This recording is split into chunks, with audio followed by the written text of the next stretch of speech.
Welcome to the Deep Dive, where we plunge into fascinating stories and extract the nuggets you need to be truly well informed. Today, imagine the distant, determined hum of heavy machinery, the relentless rhythm of construction echoing against the vast open expanse of the ocean, and just the sheer grit of determined effort unfolding in profound isolation. That's the atmosphere we're stepping into. Okay, let's unpack this. We're unearthing a truly remarkable and I think largely unsung chapter in peacetime military history. We're diving deep into the Bahama West Indies cruise of the U.S. Naval Mobile Construction Battalion 7, NMCB7, a pivotal period from 1957 to 1959. Our source material for this deep dive is, well, it's a singular document, a commemorative book, almost like a yearbook, brimming with both eloquent words and evocative pictures. It doesn't just chronicle events, it tells a very specific story captured right there in its foreword of a hardworking group of men. Yeah, and what's fascinating here is that this isn't merely a dry historical ledger recounting, a construction project. It's a profound testament to human ingenuity, sheer perseverance against formidable odds, and the unique, almost mythic spirit of this specific group within the Navy. Our mission today is to extract the core insights from this rich material. What did it really take to undertake massive, complex construction projects in such challenging, isolated environments as these remote Caribbean islands? And how did a dedicated team truly embody, prove, and ultimately build a powerful, enduring motto into tangible reality? This isn't just history. It's like a blueprint for problem solving under extreme pressure. So let's begin with the very heart of this story. That crucial identity known as the Seabees. The source doesn't just mention them, it defines them with a vibrant stroke, calling them the dry land can-do Navy. That immediately paints a vivid picture, doesn't it? It really does. The foreword delves even deeper, describing the Navy of slow-moving LSTs. Those are landing ship tank vessels, right? Designed to carry heavy gear right onto the shore. Exactly. Often without a proper port. The Navy, whose history is written in tough, sweaty work in CB greens, of cumshaw and scrounge, usually of making do, it then wraps this up with a powerful, almost prideful statement about MCB7. These are the men who have made it the best. It truly captures a very specific, self-reliant kind of military unit. Totally different. Indeed, that motto, can do, is absolutely central to their identity, but it's far more than just a slogan. Yeah. It's deeply rooted in their practical problem-solving mindset, really born out of absolute necessity. Think about those phrases. Cumshaw and scrounge, making do. These aren't just, quaint historical expressions. They reflect a fundamental requirement for success in their unique operational environment. Yeah. CVs frequently found themselves in remote, undeveloped locations, often hundreds or thousands of miles from established supply lines or even basic infrastructure. Right. No quick Amazon delivery for parts. Not a chance. They couldn't simply pick up the phone and order a replacement part or a specific material and expect it to arrive tomorrow. A critical piece of equipment breaking down, which would halt most conventional projects, was, for the CDs, just another problem to solve. So can do was literal. Oh, absolutely. Can do meant not just repairing, but often improvising a replacement part on site from salvaged materials or creatively adapting another machine for an entirely different function.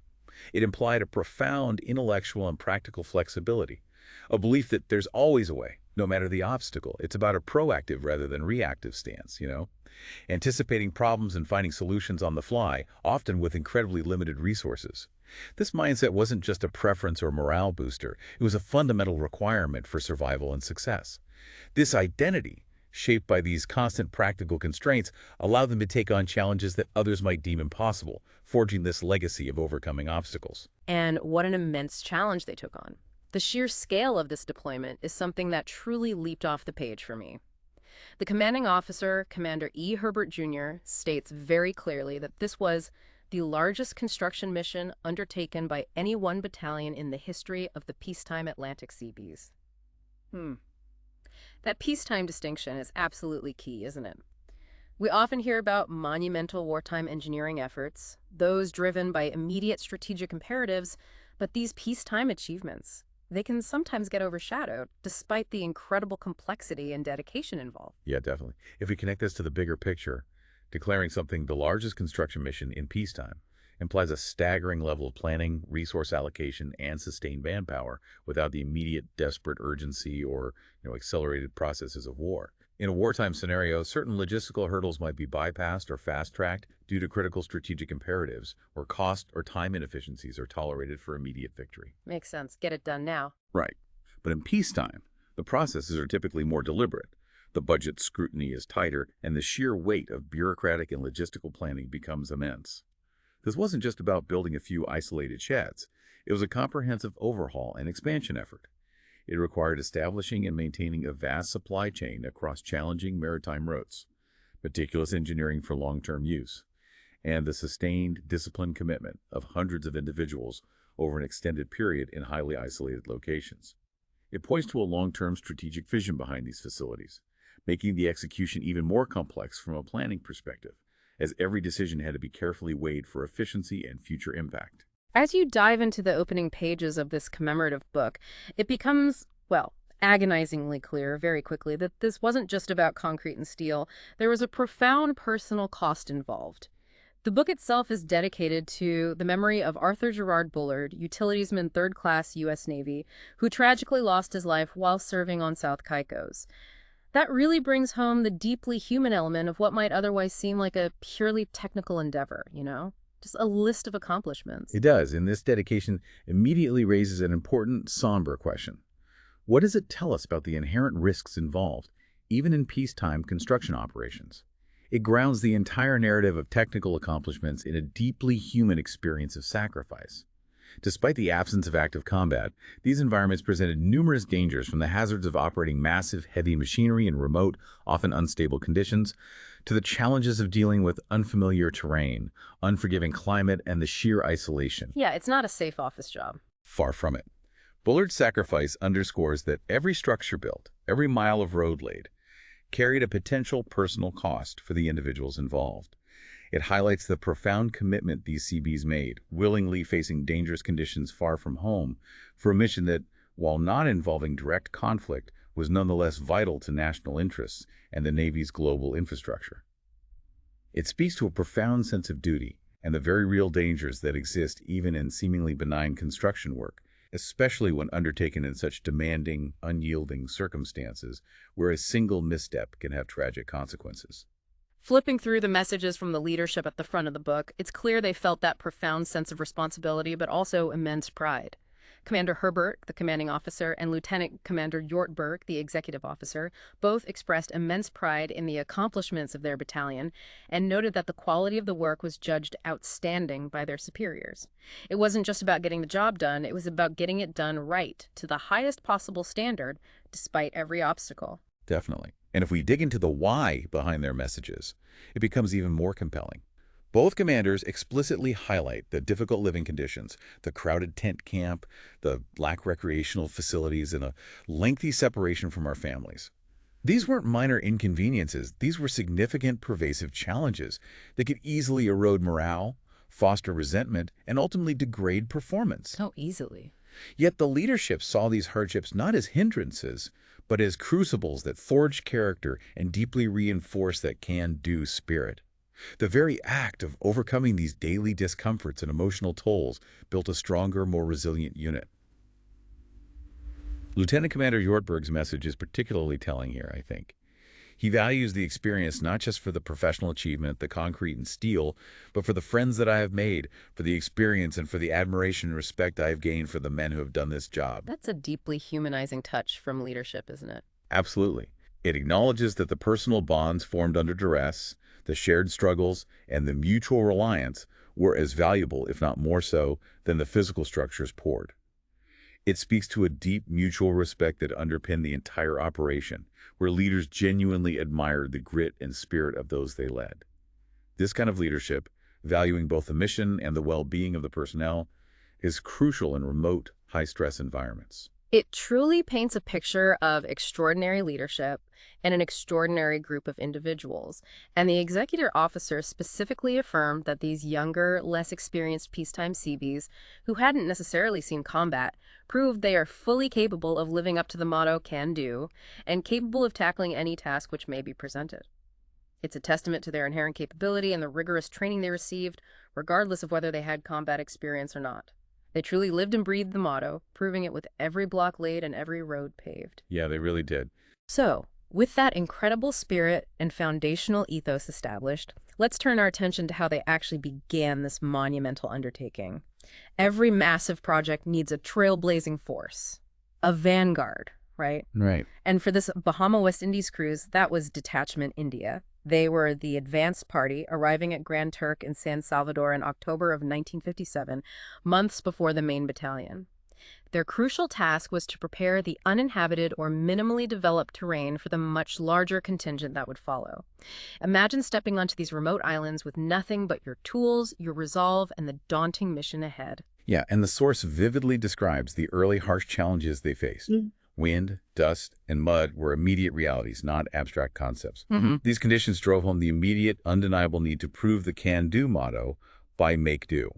This wasn't just about being adaptable. It meant they had to, quite literally, build the infrastructure for their own existence before they could even begin the main construction projects. Building the base camp first. Exactly. They constructed the initial tent camps, which included essential facilities like galleys, offices, and shops, turning raw wilderness into a functioning base. Crucially, they established the vital water and power systems, transforming barren landscapes into habitable operational zones. But perhaps most strategically significant, they also got the industrial backbone in place by setting up the rock crushers and concrete batch plants. Oh, the heavy hitters. Yes. These weren't just conveniences. They were fundamental on-site factories. They were the very mechanisms for producing the aggregate and concrete that would be the building blocks for everything else. This initial phase, often overlooked in the grand narrative of completed buildings, was arguably one of the most demanding. It required immense foresight, incredible self-reliance, and a deep understanding of logistics as they transformed raw materials into the very components of their future success. It's the ultimate expression of making do, creating the tools and resources you need out of nothing. They truly were laying the very foundation for the foundation itself. And once that critical groundwork, that initial toehold, was firmly in place, the main body of MCB7 began its movement from Davisville to the islands between February and April of 1958. After final touches on establishing the main camps, the real project work began in April and May. That's when the islands truly started to transform from undeveloped outposts into sophisticated naval facilities. And the primary transformation unfolded at Project Grand Turk. The source defines the job as an incredibly ambitious mandate to permanentize an existing naval facility by building new concrete block buildings some over and around existing Quonset huts without interrupting the continuous operation of the facility. Wait, say that again. Building over and around existing buildings while they were still operating? Yep. Think about that for a moment, maintaining continuous, uninterrupted operation for a military facility while literally building around and even over existing structures. This isn't just a construction task. It's like performing open-heart surgery on an active patient, where any misstep or interruption could have critical operational consequences. It required an unparalleled level of precision, coordination, and ingenuity, minimizing disruption while maximizing transformation. Wow. Okay, here's where it gets really interesting then, because the sheer scope of Grand Turk was truly immense. We're talking about not just a few structures, but 19 permanent buildings designed to last. They erected a towering 112-foot steel water tower, a landmark visible for miles, a testament to their vertical construction capabilities. Beyond buildings, they tackled infrastructure, repaving 7 miles of existing roads, creating a massive 35,000-square-yard concrete water catchment area to ensure fresh water supply, installing a brand-new sewage disposal system, and establishing comprehensive fresh and salt water systems, intricate electrical grids, modern street lighting, and even advanced communication systems. It was a complete overhaul, essentially building an entire self-sufficient community from the ground up, all while the existing facility remained active. The logistical implications of these numbers are just, well, they're absolutely mind-boggling, especially for remote island locations with limited existing infrastructure and no local industrial base. To complete this, the source tells us over 75,000 concrete blocks were used, 2 miles of vitrified clay pipe, 250,000 pounds of reinforcing steel, 50,000 bags of cement, and approximately 48,000 man-days of productive effort were required. 50,000 bags of cement. Just imagine the sheer coordination just to get these vast quantities of raw materials to the island, let alone handle them, store them, and then integrate them into structures. Making do factors in here significantly because procuring and transporting such vast quantities to a remote locale meant relying almost entirely on their own ships, managing scarce local resources, and constantly improvising when expected supplies weren't available or were delayed. Right, you couldn't just run down to the hardware store. Not even close. And that 48,000 man-days isn't just a large number. It signifies a relentless daily grind, meticulous scheduling, and the combined physical and mental effort of hundreds of individuals day in and day out for months on end, all working in challenging tropical conditions. It speaks to a sustained, arduous effort that truly put the can-do motto to its most rigorous test. So how do you even begin to tackle a project of that magnitude with such complex logistical challenges in such a remote environment? The source gives us a fantastic step-by-step glimpse into the UP from the ground construction process. It specifically details how they built the barracks at the Grand Turk Naval Facility. It's a vivid illustration of can-do in action, moving from initial site preparation and the strategic removal of existing Quonset huts, those iconic sort of semi-cylindrical structures, In the classic military eyes. to precise surveying, setting up column forms, meticulously forming the roof, installing jalousies for ventilation, and finally reaching that pristine finished product. It's a powerful visual of transformation, of ordered progress in what was once essentially wilderness. That phased approach highlights the methodical nature of their work, even in these incredibly challenging environments. But the real magic, the core of their efficiency and resilience, as the source points out, lay in teamwork, which is described as inherent in the Seabee organization. It emphasizes that only 7 construction rates, builder, utilitiesman, surveyor, steelworker, electrician, equipment operator, and mechanic, are closely unified in purpose. Okay, 7 specific rates, but that immediately brings to mind a crucial question. How does such intense specialization actually foster a robust sense of teamwork rather than creating, isolated departments or silos? That's a great question. And the answer lies in their profound understanding of each other's roles and the absolute necessity of their interconnectedness. Think of it like a finely tuned orchestra where each instrument, though distinct, contributes to the overall harmony. You had the builders, the core construction force, the ones literally raising the structures, laying blocks, forming concrete. But their work was utterly dependent on the surveyors, who provided pinpoint accuracy for every foundation and wall alignment, making sure everything was precisely where it needed to be. Accuracy is key there. Absolutely. Without the surveyors, the builders would be working blind, leading to costly and dangerous errors.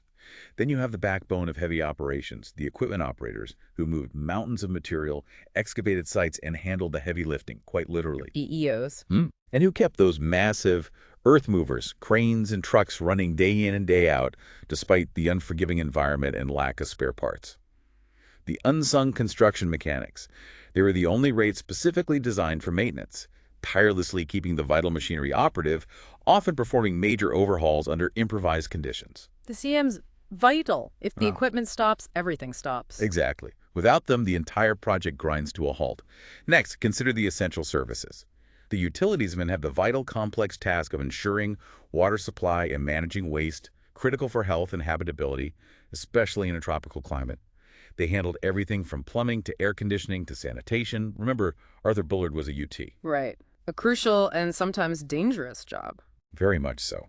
Simultaneously, the electricians brought power and communication, wiring everything from initial tent camps to permanent buildings, making modern operations possible. And providing the skeletal strength for many structures were the steelworkers, fabricating and erecting the vital steel frameworks. Each piece was indispensable to the next, a living, breathing assembly line of expertise and effort. They understood that their individual success was inextricably linked to the success of the entire chain, fostering a deep, practical interdependence. It's truly incredible to see how these specialized roles converged into one seamless construction flow, a real testament to their planning and execution. The source meticulously walks us through this teamwork section, laying out the practical steps. It begins with raw supplies arriving by LST, those sturdy landing ships, then efficiently moved to the supply area by truck, a continuous ballet of logistics. Constant movement. The planning and estimating office then requisitions materials, setting the wheels in motion. The survey crew, with their transits and precise measurements, gets things started by setting batter boards for excavation, marking out the exact dimensions. Then the builders take over for meticulous block laying, watching the walls steadily grow and capping them off with precision. Meanwhile, behind the scenes, various units in the shops area, carpentry, steelworking, and machine shops are constantly fabricating necessary parts, making specialized components, and performing repairs for the field, ensuring the flow of custom materials. So the shops are feeding the front lines, basically. Constantly. Equipment is ferried efficiently from these shops to the job site. Then the utilities men jump in, installing the crucial sewage disposal and water supply systems, the lifeblood of any permanent facility.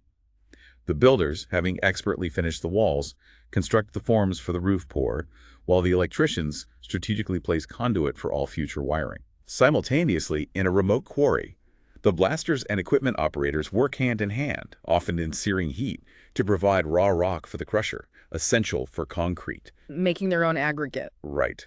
From the rock crusher, the perfectly sized crushed coral and sand go to the batch plant for concrete mixing. This vital concrete is then moved to the building via transit mixers, where the floors are expertly poured and finished, drying in the tropical air. For the roof, a crane and bucket lift the cement up, where it's meticulously placed and finished by skilled hands. After the concrete sets and cures, the forms are carefully stripped, and the painters begin their work, transforming the gray concrete into a finished building, while interior electrical and plumbing connections are made. And then the final touches. Exactly. Finally, the intricate interior finish work completes the process, making it habitable. It's truly an assembly line, but one forged out of ingenuity and grit in the most remote and challenging of environments, far from any factory or established supply chain. That detailed flow truly illuminates the remarkable efficiency and coordination required, particularly when every step is dependent on the previous one. Any delay, any shortage, any broken piece of equipment could cascade through the entire operation, halting progress. Absolutely. In a remote environment with limited resources, this assembly line wasn't just about speed, it was about maximizing every available hour and every piece of material, ensuring nothing was wasted and no time was lost. Their standardized processes, born from years of Seabee experience and adapted to the specific conditions, allowed them to maintain a high tempo despite the inherent logistical difficulties. It meant that even if a part broke or a certain material was delayed, the interlocking specialties could often improvise or reprioritize, minimizing costly downtime. Wow. This iterative, highly coordinated approach is a hallmark of effective project management, especially when external dependencies are high and the environment is unforgiving. It's problem-solving on a grand scale, moment by moment. And speaking of specific feats, a particular group, the tower crew, truly deserves a special mention for their daring work. Yeah, definitely. Under the capable supervision of John Wade, SWE2, two specialized four-man crews constructed not one, but two impressive water towers structures that would define the skylines of these remote islands. They built a 108-foot tower at San Salvador and a massive 112-foot tower at Grand Turk. The source even names some of these dedicated individuals, making their personal contributions tangible. John Bond, Bill Peterin, Dick Fireball, Jim Coleman for San Salvador. And Joe Horasak, Bill Veal, John Bone again, Paul Arsenault for Grand Turk. It's great they listed them. It really is. And what's fascinating about this specific accomplishment is the clear and undeniable learning curve they experienced. Mm-hmm. The tower at Grand Turk, which was the first of the two to be built, took 2.5 months to erect. Right. But the San Salvador tower, built second, was completed in a significantly faster 2 months. The source explicitly attributes this remarkable efficiency gain to the experience gained at Turks. So they learned on the job, got faster. Exactly. This isn't just about getting faster. It illustrates a fundamental principle of effective teams. They learn, adapt, and improve with each successive challenge, translating practical experience directly into increased productivity and refined techniques. Moreover, the source notes a critical element of their work, that the element of danger was constantly present during this high-stakes, high-altitude work. I can imagine, working way up there on steel. Right. Yet despite working with massive steel structures, often in unpredictable weather conditions in remote locations, a monumental safety record was maintained. This isn't just about skill or luck, it's about rigorous discipline, meticulous planning, a deep-seated commitment to safety protocols, and a culture where protecting their fellow Seabees was paramount, even when pushing the boundaries of what's possible in such demanding conditions. Shows real professionalism. It does. It showed their professionalism went beyond just building impressive structures. It extended to protecting their most valuable asset, their people, through deliberate safety practices, a crucial lesson for any dangerous undertaking. While the construction rates were undeniably the visible force, building the structures with their hands and heavy machinery, they weren't alone. The source makes a crucial point of shifting our focus to the fleet rates. Ah, yes, the support crew. These are the 18 other Navy specialty readings that, while non-productive in the direct sense of moving earth or laying concrete, provided invaluable assistance. They were the engine that kept the entire machine running. Yeah, and what's fascinating here is the explicit recognition of just how interdependent these operations truly were. The source names some of these crucial fleet rates, like yeomen. That's administrators, right? Right, and personnelmen for HR, journalists for documentation, dispersing clerk for finance. Storekeeper for the supply chain, hospitalman for medical, dental technician, commissaryman for food services. The list goes on. It does. And their vital support ensured the construction CVs could focus entirely on their primary mission, free from the countless logistical and personal details of daily life. They were the ones meticulously preparing chow for hundreds of men, keeping meticulous records for pay and personnel, ensuring everyone got paid on time, and providing critical medical and dental care in isolated locations where local facilities were non-existent or very basic. Essential stuff. Absolutely essential. The source beautifully analogizes them to the collective merchantmen in a community. Just as a thriving community needs its shopkeepers, accountants, and healthcare providers to function, a construction battalion, especially in isolation, absolutely needs these diverse support roles to survive and succeed. They ensure the well-being and operational continuity of the entire unit, handling all the complex logistics of daily life that often go unnoticed but are absolutely fundamentally essential. Without the fleet rates, the construction rates would have been bogged down in administrative tasks, logistical nightmares, or worse, fallen ill. Yeah, you can see how it all fits together. Their contribution may not be a concrete structure, but it's the invisible framework that allowed the physical structures to rise. And the book powerfully reinforces this idea, saying that while the glory of the project production belongs to the construction rates, these non-producers are to be commended on the manner in which they backed the line. It's a powerful acknowledgement that true success is a collective achievement, dependent on every single person doing their part, regardless of how glamorous or visible it might seem. Speaks volumes about the holistic nature of the Seabee mission. That theme of indispensable support becomes even more poignant when we look at Project South Caicos. The source describes it as the smallest of the three parts of the project. It was perhaps the most difficult. A dedicated small crew of one officer and 60 men volunteered for this particularly arduous and isolated task, knowing they would face unique challenges. And what exactly did they face there? Their work was foundational and grueling. They first chopped out of the undergrowth and then finished 7 miles of road, literally carving a path through dense tropical wilderness. Hard yards. Definitely. Then they constructed 3 buildings, 2 water storage tanks, and a water catchment area. But the core challenge, the one that truly defined this project and made it so difficult, was its extreme isolation. Precisely. The source states it clearly and starkly. Problems presented in logistics, due to the isolation of the island and the difficulty in reaching the site of the Loran station, have made this job a monument to Seabee tenacity. This isn't just a minor inconvenience, it's a fundamental threat to projected timelines, to material availability, and even to the morale of the personnel. In these remote settings, every nail, every bag of cement, every spare part, every piece of heavy equipment had to be meticulously accounted for and transported over vast distances. Yeah, the supply line nightmare. Exactly. The simple reality was lack of materials on many occasions held up the job progress. Imagine the frustration, the delays, the constant replanning required when critical supplies are simply not there. This constant logistical struggle truly tested their can-do spirit, pushing them to new heights of improvisation and patience. That's where the unsung heroes of logistics support truly shine, becoming the absolute lifeline for the entire Bahama West Indies cruise. The source gives immense, deserved credit to the United States Coast Guard for solving this pervasive problem. The Coast Guard connection. Crucial. Absolutely.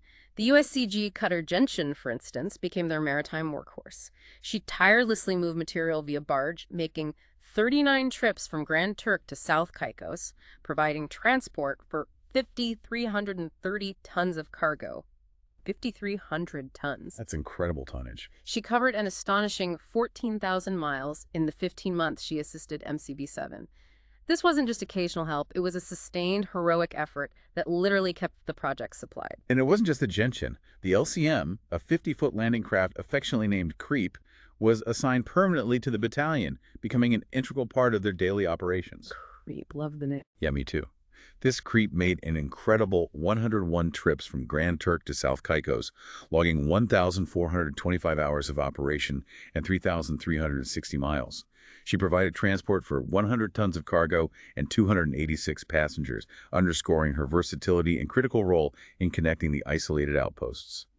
The source even extends special thanks to the named crew members: Patterson, Sanchez, Jones, Mioff, Matusiak, Bennett, Knight, Haley, Solave.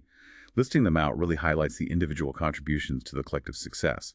It shows the Seabees were just one part of a much larger collaborative effort. Definitely. And for urgent personnel transfers or lighter, time-sensitive cargo, the USCG Air Detachment from San Juan, Puerto Rico provided frequent support, totaling an incredible 1,016,464 passenger miles and 47,650 ton miles. Wow, over 1 million passenger miles by air. Yeah.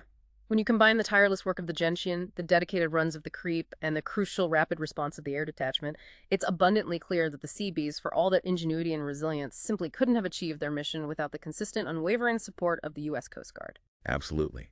The source reiterates the great debt of gratitude owed to the USCG for their unselfish support and contribution. This segment truly showcases the profound collaborative nature of this mission, extending far beyond the direct Seabee ranks. It demonstrates that even the most determined and resourceful unit cannot succeed in isolation when faced with such immense logistical challenges. The Coast Guard's consistent, dedicated support was the circulatory system that kept the entire Bahama West Indies cruise alive and moving forward, ensuring a continuous flow of vital materials and personnel. A true partnership. Yeah. It emphasizes that major undertakings like this are rarely the result of a single organization's efforts, but rather a vast, intricate network of dedicated partners working tirelessly towards a common goal, often in challenging conditions themselves. It's a powerful reminder that complex success is always a team sport. So, what does this all mean beyond the concrete and steel, beyond the logistics and the blueprints? The book offers a fascinating glimpse into the human element of this challenging deployment, stating a simple, universal truth. Hard work is always rewarded by hard play, and play we did.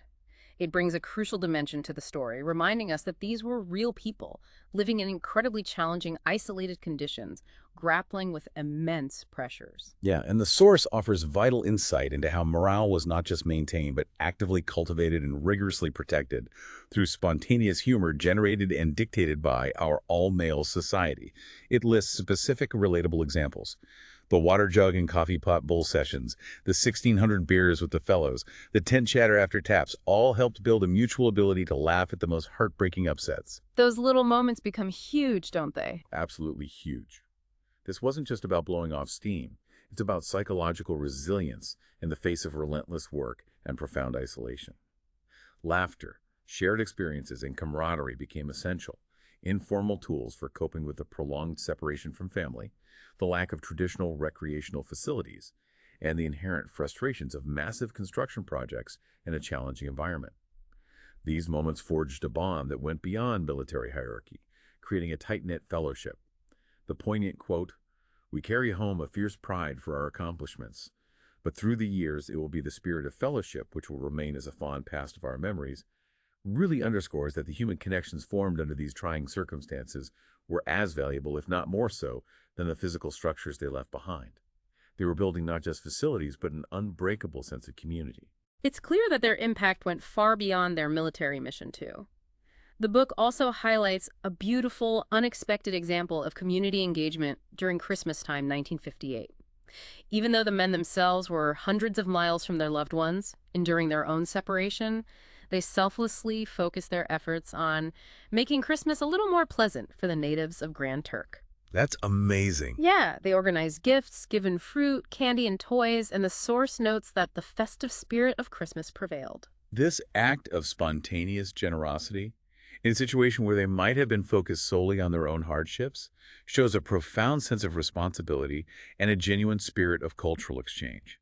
It speaks volumes about the character of these men, moving beyond just their construction tasks to actively engage with and uplift the local community. Building bridges, not just buildings.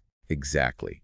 It's a powerful demonstration of how a military presence can contribute positively to a local community, building lasting relationships and goodwill, rather than simply existing in isolation. It speaks to a recognition of their temporary home and a heartfelt desire to give back to the people whose land they were operating on. These informal acts of compassion are vital examples of soft power, demonstrating their humanity and empathy alongside their technical prowess, leaving a legacy of good citizenship alongside their engineering feats. Despite the often primitive living conditions and the intense, continuous physical labor, discipline remained an unwavering core tenet of their operations. The source explicitly mentions that inspections, both personnel and material, were a basic part of military discipline. This wasn't just a formality, it was a fundamental practice for maintaining order and readiness. And this is particularly noteworthy given the context. The source explicitly states that tent camp and temporary shop and office facilities created many housekeeping problems. I bet. Dust, mud. Oh yeah, imagine the constant battle against dust, mud, insects, and general wear and tear in an environment without modern conveniences. Combined with hard, dirty construction work that meant men were constantly exposed to grime and sweat, maintaining military standards of cleanliness could have been easily compromised. Yet the book proudly records that the men, quote, demonstrated that the naval standards of cleanliness were well understood and rigorously maintained. That takes real effort and pride. It speaks volumes about their professionalism, self-discipline, and unwavering adherence to military principles, even under significant duress. It suggests that the can-do spirit extended beyond just getting the job done, or even finding resourceful solutions. It encompassed a deep, ingrained commitment to upholding standards of excellence in all aspects of their operation, regardless of how challenging the circumstances were. This level of self-management, maintaining order in chaos, is absolutely critical for sustained performance in isolated environments where external oversight is minimal. It's a testament to their intrinsic commitment to excellence. As all things must, this remarkable two-year cruise eventually came to its conclusion. The main body left Grand Turk and San Salvador for Davisville aboard the LST-287 in August 1959. This departure wasn't just a simple journey home. It marked the definitive end of an extraordinary era for MCB7 in the West Indies. Yeah, and this departure signified far more than just going home. It was the climactic moment they could look back and truly say they had proved their motto. They had not merely embodied can-do, they had irrefutably demonstrated have done. Yeah. The source proudly recaps their grand achievements, delivering impressive final statistics that stand as a testament to their collective will and expertise. They completed 2 naval facilities, 2 Coast Guard Loran stations, which are critical navigation aids, right? Navigation. Building 42 buildings, 5 steel structures, 15 miles of road, and 16 acres of concrete catchment area. These aren't just abstract numbers. They represent permanent, tangible infrastructure. These facilities transformed remote islands, supported critical Cold War-era operations, and significantly enhanced strategic capabilities. It's a concrete manifestation of their collective will, their honed skills, and their unwavering resilience, etched into the very landscape of the West Indies. And the return to Davisville was undoubtedly a happy occasion, signaling not just the end of a long and difficult deployment, but crucially, the completion of a job well done. It was a moment of immense satisfaction and profound collective pride, bringing this incredible chapter to a close and allowing them to reflect on the monumental scale of their achievement. The book itself is a lasting testament to this collective effort, concluding with a comprehensive roster of personnel. While we won't read all the names, its mere existence acknowledges the hundreds of individuals who contributed to this monumental achievement. Really drives home the scale of the manpower involved. It does. This inclusion reinforces the idea that this was a truly collective effort. It wasn't just about the leaders or the overall mission, but about every single individual who volunteered, deployed, and poured their sweat, skill, and personal sacrifice into realizing these ambitious goals. It immortalizes the countless hours of labor and the personal sacrifices made by each person on that list, ensuring their part in the have-done legacy is remembered and honored for generations to come. It's a powerful record of human collaboration and dedication. Hashtag outro. Okay, we've unpacked quite a bit here about the Bahama West Indies cruise of NMCB7. From this deep dive, we've pulled out some truly powerful and often surprising nuggets. We've seen that peacetime doesn't necessarily mean peaceful when it comes to monumental engineering, revealing layers of complexity and risk rarely discussed. Right. The can-do motto wasn't just spirit or optimism. It was a deeply ingrained survival mechanism and an operational philosophy that forged unexpected innovation and incredible resourcefulness in the face of extreme scarcity. And this raises an important question for you, our listener. What does the remarkable story of NMCB7 in the West Indies truly teach us about human ingenuity and collective effort, especially when faced with the most remote and challenging environments? How does that unwavering can-do spirit, born out of necessity and forged in hardship, translate to the problems we face today, whether they are in complex engineering projects, intricate logistical puzzles, or simply navigating difficult personal and professional circumstances where resources are limited and the path forward is unclear. The principles these Seabees live by are, well, they're pretty timeless. Perhaps the most enduring legacy of the Seabees isn't just the concrete and steel structures they left behind, impressive as they are. It's the unwavering spirit of making do, of come shaw and scrounge, and ultimately of can do in the face of any challenge. What could you accomplish? What seemingly impossible project could you tackle with that kind of mindset and that level of collective dedication? Think about that. Thank you for diving deep with us on the deep dive.